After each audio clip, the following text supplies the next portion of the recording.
निश्चित भाव देखु विश्व एक खुशी खबर जेहेतु महाप्रभु संपूर्ण सुस्थ होती ये सुस्थता खबर प्रथम गजपति महाराज को प्रदान करा जेहेतु महाप्रभुंर आद्य सेवक होती गजपति महाराज एवं तांकु प्रथम ये खुशी खबर दिज्व महाप्रभु सुस्थता खबर दिज्व आप देखिपे दैतापति सेवायत मैंने महाप्रभु सिंहंगु बाहर कराल चंदन धरी आज भेटीदेवे गजपति महाराज को आप जानी जेहेतु पवित्र स्नान पूर्णिम 108 गरा सुबास जल दिव्य स्नान करने फल महाप्रभु अणसर घर पीड़ित रोते गुप्त चिकित्सा कराला फुलुरी तेल ओष लगी 10 मूलक मदक लगी कराला यापर महाप्रभु संपूर्ण सुस्थ होती आप देखिपे दैतापति सेवायत मैंने प्रति महापात्र एवं कुन्नी दैतापति आप देखिपे जड़े कुन्नी दैतापति सी पाखे कराल चंदन रही पाटबस्त्र रही सी गजपति महाराज को प्रदान करेंगे और ये सुस्थता खबर से कुन्नी दैतापति गजपति महाराज को प्रदान करेंगे देखो ये एक विशेष चित्र आम देखा कारण दैतापति मानकर जो रही सेवा रही से अणसर पिंडी में महाप्रभु से गुप्त चिकित्सा करुले महाप्रभुंर से गुप्त चिकित्सा पर महाप्रभु संपूर्ण सुस्थ होती समस्त सबू महल एक खुशीर वातावरण खेली जाइए अन्य दैतापति आप देखुए अनेक दैतापति जो महाप्रभु सेवा जो नियोजित थे दीर्घ दिन धरी महाप्रभु से सेवा कर महाप्रभु सुस्थता कर महाप्रभु जेहेतु संपूर्ण सुस्थता होती सुस्थता खबर आप देखिपे दैतापति सेवायत मैंने बर्तमान जो रही महाप्रभु सिंहंगु बाहर कराल चंदन आदि धरी गजपति श्री महाराज को देवे जेहेतु श्रीनगर को बर्तमान जाऊँगी अन्यपर देखु ये हूँ से चित्र आम देखा ये महाप्रभुंर से लीला महाप्रभु संपूर्ण सुस्थ होती समस्त एक प्रकार खुशी अनुभव कर आप जानी जो भाव महाप्रभु सुस्थ अनुभव जेहेतु कर कुन्नी दैतापति रही कारण अणसर द्वादश तिथि श्रीजू मानकर ये राजप्रसाद विजय अनुष्ठित हो देखु राजप्रसाद विजय जेहेतु द्वादशी तिथि रही श्रीनगर को जीवे दैतापति सेवायत मैंने आप देखुए श्रीनगर को जाऊँगी सन्निपट देखु गतकाल एकादश तिथि खली लगी नीति संपादन करपटे जो महाप्रभु जो आरोग्य लाभ कर खबर आज संपूर्ण जो सुस्थता खबर प्रदान करपटे देखु गोटे पर गोटे दैतापति सेवायत माने संपूर्ण जेहेतु सुस्थता खबर जेहेतु प्रदान जेहेतु आसंता काली रही घणा लगी नीति रही ये भाव महाप्रभुंर जेहेतु संपूर्ण सुस्थ होती समस्ते एकत्र होती अन्यपटे देखो नवजौवन बेश जेहेतु महाप्रभु दर्शन देवा आग को से निमंते एक प्रकार प्रस्तुति आरंभ हो जाए ये से दृश्य देखुए दैतापति सेवायत मैंने स्नान पूर्णिमा पर संपूर्ण भाव महाप्रभु सेवार लगी पड़ी से महाप्रभु को घसा मोड़ाठू आरंभ कर ओष लगी आरंभ कर फुलुरी तेल मालिश करने आरंभ कर सबू महाप्रभु से सेवार लगी पड़ते से सेवा करने पर महाप्रभु संपूर्ण सुस्थ होती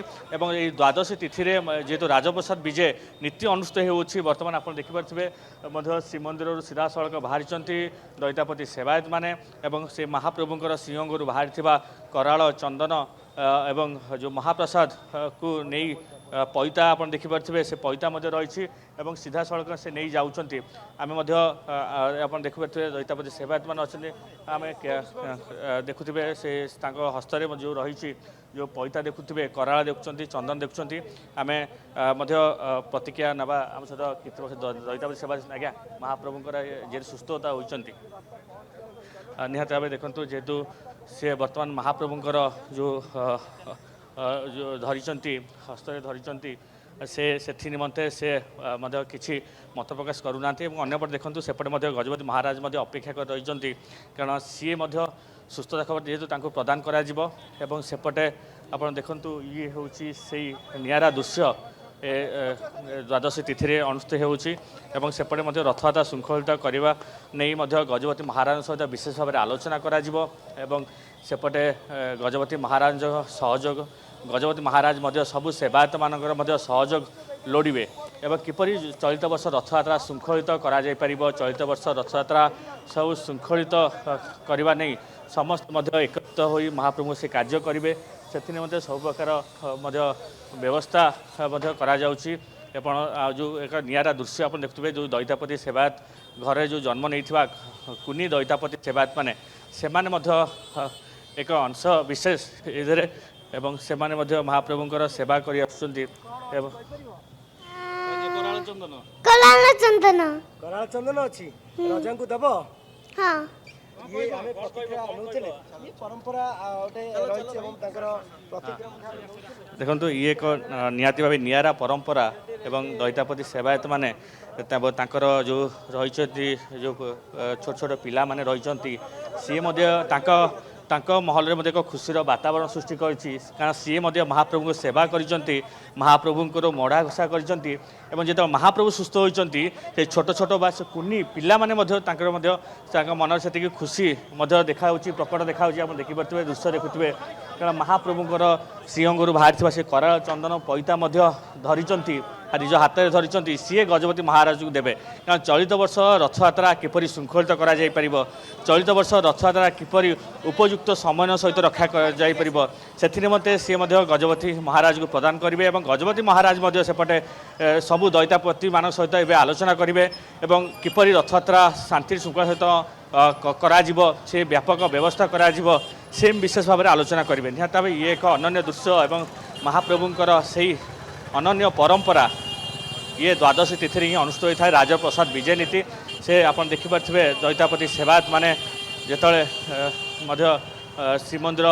ଭିତରୁ ଯେହେତୁ ମହାପ୍ରଭୁ ଯେହେତୁ ସମ୍ପୂର୍ଣ୍ଣ ସୁସ୍ଥ ହୋଇଯାଇଛନ୍ତି ଏବଂ ଘଣ୍ଟ କହାଳି ଛତି ଆଦି ନେଇ ମଧ୍ୟ ଏକ ପଟୁଆର ସହିତ ମଧ୍ୟ ଗଜପତି ଶ୍ରୀନଗରକୁ ଆସିଛନ୍ତି ଆପଣ ଜାଣିଥିବେ ଯେତେବେଳେ ମହାପ୍ରଭୁ ଅଣସର ଘରରେ ପଡ଼ିଥିଲେ ସେତେବେଳେ କୌଣସି ଶବ୍ଦ ହେଉନଥିଲା ମହାପ୍ରଭୁଙ୍କର ସେ ମଣିମା ଡାକ ମଧ୍ୟ ଶୁଭାଯାଉନଥିଲା ଏବଂ ମହାପ୍ରଭୁଙ୍କୁ କେବଳ ଧଳା ଫୁଲ ହିଁ ଲାଗି କରାଉଥିଲା ଯେତେବେଳେ ମହାପ୍ରଭୁ ଦଶମୂଳକ ମୋଦକ ଲାଗି ହେବା ପରେ ସମ୍ପୂର୍ଣ୍ଣ ସୁସ୍ଥ ହୋଇଛନ୍ତି ଏବଂ ମହାପ୍ରଭୁଙ୍କ ନିକଟରେ ବିଭିନ୍ନ ରଙ୍ଗୀନ ଫୁଲ ଲାଗୁଛି ସେହି ମଣିମା ଡାକ ମଧ୍ୟ ଶୁଭାଯାଉଛି ଭିତରେ ସବୁ ସେବାୟତ ମାନେ ମଧ୍ୟ ପୂଜା ଅର୍ଚ୍ଚନା କରୁଛନ୍ତି ଏବଂ ତାରି ଭିତରେ ଆଜି ସୁସ୍ଥତା ଖବର ଆଜି ସୁସ୍ଥତା ଖବର ନେଇ ଆସୁଛନ୍ତି ଏବଂ ନିହାତି ଭାବେ ସେହି ଦୃଶ୍ୟ ସେ ଅନନ୍ୟ ଦୃଶ୍ୟ ଆପଣ ଦେଖିପାରୁଥିବେ ଆପଣ ଇଏ ଦେଖୁଥିବେ ଦଇତାପତି ଏବଂ ପତି ମହାପାତ୍ର ମଧ୍ୟ ରହିଛନ୍ତି ଏବଂ ସମସ୍ତ ମନରେ ସେହି ଖୁସିର ଲହର ମଧ୍ୟ ରହିଛି ଏବଂ ସେ ଖୁସିର ବାତାବରଣ ମଧ୍ୟ ଦେଖାଦେଇଛି ଏବଂ ଇଏ ଯେଉଁ ସେହି ଖୁସି ବର୍ତ୍ତମାନ ଆପଣ ଦେଖିପାରୁଥିବେ ସମ୍ପୂର୍ଣ୍ଣ ଭାବରେ ଇଏ ଆମେ ମଧ୍ୟ ଆପଣ ଦେଖୁଥିବେ ମହାପ୍ରଭୁଙ୍କର ସେ ଅନନ୍ୟ ପରମ୍ପରା ବର୍ତ୍ତମାନ ସୁଦ୍ଧା ମଧ୍ୟ ବଜାୟ ରହିଛି ଆମେ ମଧ୍ୟ ଅନେକ କିଛି ପ୍ରତିକ୍ରିୟା ନେବା ଏବଂ ଯେଉଁଭଳି ଭାବେ ମହାପ୍ରଭୁଙ୍କର ଇଏ ହେଉଛି ଦଇତା ସେବାୟତ ମାନେ କାରଣ ସିଏ ହେଉଛି ମହାପ୍ରଭୁଙ୍କର ଶ୍ରୀଅଙ୍ଗ ଲାଗି ସେବାୟତ ମହାପ୍ରଭୁଙ୍କର ଶ୍ରୀଅଙ୍ଗ ସେବାୟତ ମଧ୍ୟ ସେ ସେବା କରି ଆସିଛନ୍ତି ମହାପ୍ରଭୁ ସୁସ୍ଥତା କରିଛନ୍ତି ତାଙ୍କର ମଧ୍ୟ ପ୍ରମୁଖ ଭୂମିକା ରହିଛି ଏବଂ ଏହି ପ୍ରମୁଖ ଭୂମିକା ଯେହେତୁ ସେମାନେ ଗଜପତି ମହାରାଜକୁ କହିବେ ମହାପ୍ରଭୁକୁ ଜ୍ୱରରେ ପୀଡ଼ିତ ରହିଥିଲେ ଆମେ ସମ୍ପୂର୍ଣ୍ଣ ଭାବେ ସୁସ୍ଥ କରିସାରିଛୁ ଏବଂ ମହାପ୍ରଭୁ ସମ୍ପୂର୍ଣ୍ଣ ଭାବେ ସୁସ୍ଥ ହୋଇ ଜଗତକୁ ଦେଖିବେ ଏବଂ ଜଗତ ମଧ୍ୟ ସମ୍ପୂର୍ଣ୍ଣ ଭାବେ ଅନେଇ ବସିଛନ୍ତି ସେଇ ମଣିମାଙ୍କୁ ଦେଖିବା ପାଇଁ ସେ କାଳିଆ ସାଆନ୍ତକୁ ଦେଖିବା ପାଇଁ ସମସ୍ତ ମନରେ ସେଇ ଗୋଟିଏ ବ୍ୟାକୁଳ ରହିଛି ଆମେ ମହାପ୍ରଭୁଙ୍କୁ କିପରି ଦର୍ଶନ କରିବୁ ମହାପ୍ରଭୁଙ୍କୁ ଦେଖିବୁ ଏବଂ ସେଥିନିମନ୍ତେ ମଧ୍ୟ ସମସ୍ତ ମନରେ ସେ ଗୋଟିଏ ଉତ୍ସାହ ସେ ଗୋଟିଏ ଉଦ୍ଦୀପନା ରହିଛି କାରଣ ଦୀର୍ଘ ଦିନ ହେବ ଭକ୍ତ ଶ୍ରଦ୍ଧାଳୁମାନେ ମହାପ୍ରଭୁଙ୍କୁ ଦର୍ଶନ କରିପାରିନଥିଲେ ଏବଂ ସେଇ ମଧ୍ୟ ଭକ୍ତଙ୍କ ମନରେ ମଧ୍ୟ ସେତିକି ବ୍ୟାକୁଳ ଦେଖାଯାଇଥିଲା କାରଣ ଭକ୍ତମାନେ ସେମାନେ ମଧ୍ୟ ଅନେଇ ବସିଛନ୍ତି ଆମେ ସେ କାଳିଆ ସାଆନ୍ତକୁ ଆଖିରେ ଆଖି କେବେ ମିଶାଇବୁ କାରଣ ସେଇ ଦିନ ମଧ୍ୟ ଆସିଛି ଏବଂ ନବଯୌବନ ବେଶରେ ମଧ୍ୟ ମହାପ୍ରଭୁଙ୍କୁ ଦର୍ଶନ କରିବେ ଭକ୍ତ ଶ୍ରଦ୍ଧାଳୁମାନେ ସେଥିନିମନ୍ତେ ତା ପୂର୍ବରୁ ଗଜପତି ମହାରାଜକୁ ଇଏ ହେଉଛି ସେ ଖୁସି ଖବର ମଧ୍ୟ ପ୍ରଦାନ କରାଯିବ ଆଜି ଏବଂ ଦଇତାପତି ସେବାୟତ ମାନେ ଶ୍ରୀନଗରକୁ ଆସିଛନ୍ତି ଏବଂ ତାଙ୍କ ହାତରେ ଯେଉଁ ଆମେ ଦେଖୁଥିବେ ମହାପ୍ରଭୁ ସିଂହରୁ ବାହାରିଥିବା କରାଳ ଚନ୍ଦନ ଏବଂ ପଇତା ଆଦି ନେଇ ଆସିଛନ୍ତି ଏବଂ ଗଜପତି ମହାରାଜକୁ ପ୍ରଦାନ କରାଯିବ ଏବଂ ଗଜପତି ମହାରାଜଙ୍କୁ ଖୁସି ଖବର ଦିଆଯିବ ଏବଂ ଚଳିତ ବର୍ଷ ରଥଯାତ୍ରା ଶୃଙ୍ଖଳିତ କିପରି କରାଯାଇପାରିବ ସେ ନେଇ ମଧ୍ୟ ବିଶେଷ ଭାବରେ ଆଲୋଚନା କରାଯିବ ଏବଂ ନିହାତି ଭାବେ ମହାପ୍ରଭୁଙ୍କର ଆଜ୍ଞା କ'ଣ କହିବା ଯେହେତୁ ଖୁସି ଖବର ଆଜି ନେଇ ଗଜପତି ମହାରାଜ ନିକଟକୁ ପ୍ରଦାନ କରିବେ ଆଜି ହେଉଛି ଦ୍ୱାଦଶୀ ତିଥି ଯାହାକି ମହାପ୍ରଭୁଙ୍କର ଅନବସର ଭିତରେ ଯେଉଁ ସିଂହଙ୍କର ସମସ୍ତ ଚନ୍ଦନ କରାଳ ଆଜି ପ୍ରଥମ ଥର ପାଇଁ 15 ଦିନ ପରେ ମହାପ୍ରଭୁଙ୍କର ପ୍ରଥମ ସେବକ ଗଜପତି ମହାରାଜଙ୍କର ଶ୍ରୀନଗରକୁ ଦଇତାପତିଙ୍କ ଦ୍ୱାରା ବିଜୟ କରାଯାଇଛି ଏହି ହେଉଛି ମହାପ୍ରଭୁଙ୍କର ସୁସ୍ଥ ହେବାର ଖବର ଯେ ମହାପ୍ରଭୁ ଗଜପତି ପାଖକୁ ଖବର ପଠାଉଛନ୍ତି ଯେ ସେ ସୁସ୍ଥ ହେଉଛନ୍ତି ଏବଂ ଆଗାମୀ ରଥଯାତ୍ରାରେ ଭକ୍ତମାନଙ୍କୁ ଦର୍ଶନ ଦେବା ପାଇଁ ସେ ବଡ଼ଦାଣ୍ଡକୁ ବାହାରି ଆସିବେ ଶ୍ରୀମନ୍ଦିରରେ ଯେପରି ଭାବରେ ଦୈନନ୍ଦିନ ନୀତିକାନ୍ତି କରାଯାଏ ସେପରି ଭାବରେ ବର୍ତ୍ତମାନ ସକାଳ ପହରୁ ନୀତି ଚାଲିଛି ଏବଂ ଭୋଗ ମଣ୍ଡପ ଶେଷ ହେବା ପରେ ବେହେରଣ ଦ୍ୱାର ଖୋଲାଯାଇ ଦଇତାପତିମାନେ ଏହି ରୂପା ଥାଳିରେ ମହାପ୍ରଭୁଙ୍କର ଚନ୍ଦନ କରାଳ ଶ୍ରୀନଗରକୁ ବିଜୟ କରିଥିଲେ निश्चित भाव जेहेतु महाप्रभुंकर से सुस्थता खबर समस्ते प्रदान करुँच आम सहित पति महापत अच्छा प्रतिज्ञा नवा मोर नाँ है विद्यापति नवकिशोर पति महापात्र। महाप्रभु संपूर्ण सुस्थ होइछथि जो वार्ता लेके आपण आज आछथि गजपति को पाखु कोन वार्ता देबे एवं कोन कोन भोग राणी दीर्घ दिन धरी स्नान पूर्णिमा टू महाप्रभु ज्वर पड़ते काली द्वादशी एकादशी यात्रा महाप्रभु को दशमूल भोग लगी दशमूल भोग लगला महाप्रभु टे सुस्थ होती आम से वातावरण नहीं गजपति महाराज को आईचु जे गजपति महाराज आम प्रभु सुस्थ हो गले आसंता रथयात्रा को भाव में भल भाव हम आपण यार बंदोबस्त करने आम आज गजपति को सूचना देलु। आज महाप्रभु खाद्य सेवक को आपण सुस्थतार प्रथम खबर देउछन दीर्घ दिन अंत घटी महाप्रभु जो ज्वर पड़ते आज महाप्रभु सुस्थ हो जाती आम गजपति महाराज पाक आसीचु जे प्रभु आमर सुस्थ हो गले आसंता रथयात्रा समस्त प्रस्तुति करने आम गजपति की नवेदन करने आई कौन सुस्थतार वार्ता स्वरूप कौन देइथांती महाप्रभु को जितेबाला आम महाप्रभु पाक जाई 15 दिन धरी महाप्रभु ज्वर था आसंता गतकाली महाप्रभुंर ज्वर भल हो जाइए से ही सूचना नहीं आम गजपति पाक आईचु जे आम महाप्रभु सुस्थ हो गले आसंता रथयात्रा प्रस्तुति आरंभ करूँ केमते अछन रतन महाप्रभु आम संपूर्ण सुस्थ ना किसी काम बाकी होची आउट के उपशम हेबे नहीं। आउट के भल हेबे गला काली महाप्रभु औषध खाइला पर महाप्रभु संपूर्ण सुस्थ हो जाइछन्ति आज महाप्रभुंकर राजप्रसाद जो थाली आमर चंदन कराल पाट दूरी थाए आम गजपति पाक नहीं